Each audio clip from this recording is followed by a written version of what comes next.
বিসমিল্লাহির রহমানির রহিম। আলহামদুলিল্লাহি ওয়া কাফা ওয়া সালামুন আলা ইবাদিহিল্লাযীনা ইসতাফা। কখনো কি আপনি এমন পরিস্থিতিতে পড়েছেন যেখানে চারপাশের মানুষ আপনার বিরুদ্ধে? তারা আপনার কথা শুনে না, সাহায্য তো দূরের কথা, বরং বাধা হয়ে দাঁড়ায়। কিন্তু জানেন কি, ইসলামে এমন এক দোয়া আছে যা আপনাকে মানুষের হৃদয়ে স্থান করে দিতে পারে ইনশাআল্লাহ। চলুন শুনি সে আমলের কথা।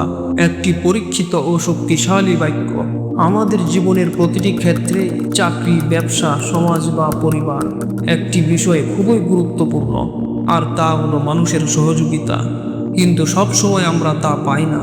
অনেক সময় মানুষ আমাদের কথা শুনে না, বিরোধিতা করে, কিংবা সম্মান দেয় না। ইসলামে মানুষের মন জয় করার জন্য কিছু বৈধ দোয়া ও আমলের কথা বলা হয়েছে। আজ আমরা যে আমলটি শিখব তা এমন একটি দোয়া যা নিয়মিত করলে মানুষের মন নরম হয়ে যাবে আল্লাহর হুকুমে, এবং আপনি সমাজে সম্মানিত হবেন। এই আমলটি খুবই সহজ কিন্তু অত্যন্ত প্রভাবশালী।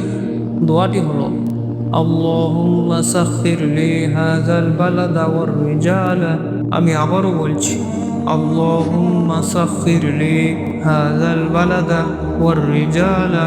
অর্থ, হে আল্লাহ, আপনি আমার জন্য এই শহরকে এবং এর লোকদেরকে অনুকূলে করে দিন।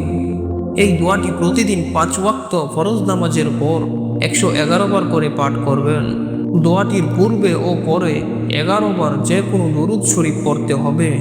এই নিয়মে আমল করলে আল্লাহর রহমতে শত্রু বন্ধু হয়ে উঠতে পারে। এই আমলটি একজন আলেম ও লেখকের পরীক্ষিত, তিনি নিজ জীবনে এর ফল পেয়েছেন। কখনো কখনো জটিল প্রশাসনিক কাজ, সামাজিক বাধা, এমনকি পরিবারের অভ্যন্তরীণ সমস্যা সমাধানের জন্য এই দোয়া কার্যকর হয় ইনশাআল্লাহ। তবে একটি গুরুত্বপূর্ণ কথা, এই আমল করার সময় নিয়ত রাখতে হবে পরিষ্কার। আপনি যেন কার উপর জুলুম করার জন্য নয়, বরং হেদায়েত ও সহানুভূতির উদ্দেশ্যে এই দোয়া করছেন। ভাই ও বোনেরা, দোয়ার শক্তি অবিশ্বাস্য। বিশ্বের সবচেয়ে কঠিন দরজাও খুলে যেতে পারে যদি আমরা আল্লাহর দিকে মুখ ফিরিয়ে দোয়া করি। আপনিও এই আমল শুরু করুন, সবর ও ঈমানের সাথে চালিয়ে যান। যে দোয়া মানুষকে অনুকূলে গড়ে তোলে, সেটি মানুষকে জয়ের জন্য নয়, বরং মানুষকে হেদায়েতের পথে আনার জন্য। ভিডিওটি যদি আপনার হৃদয়ে স্পর্শ করে, তবে লাইক দিয়ে শেয়ার করুন অন্যদের সাথেও। চ্যানেলটি সাবস্ক্রাইব করে আমাদের সঙ্গে থাকুন। আমরা আপনাদের জন্য এমনই কোরআন ও হাদিস ভিত্তিক আমল ও দোয়া নিয়ে আসি যা জীবনে শান্তি ও সমাধান বয়ে আনে।